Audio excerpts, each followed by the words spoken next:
I am Gunnery Sergeant Hartman, your senior drill instructor. From now on, you will speak only when spoken to.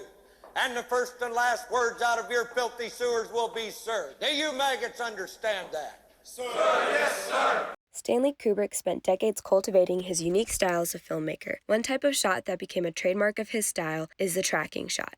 Kubrick uses tracking shots in his films to create a first-person perspective, add momentum and kinetic energy to a scene, as well as clearly lay out the dimensions of a space. In earlier years, Kubrick achieved these long fluid takes through the use of a dolly. In 1975, Garrett Brown invented the Steadicam and operated it on the set of The Shining in 1980. The Shining was the first of Kubrick's films to use Steadicam. Steadicam allowed for the camera to move freely about the set, unburdened by tripod or dolly, and produced a slightly shaky but overall smoother look than handheld.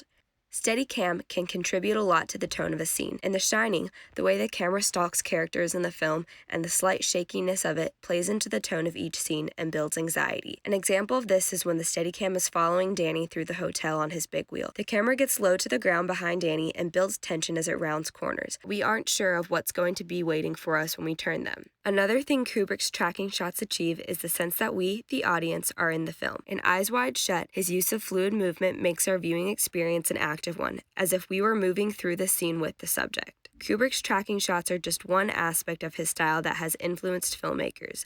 These shots from Sam Mendes's film 1917 are a couple of examples of how Kubrick's style in Paths of Glory and Full Metal Jacket might have inspired Mendes and his DP, Roger Deakins. Kubrick's legacy has lived on through the amazing work he put into his films to cultivate his own voice as a filmmaker and in his influence on filmmakers young and old today. M-O-U-S-E, Mickey Mouse. Mickey Mouse. Mickey Mouse.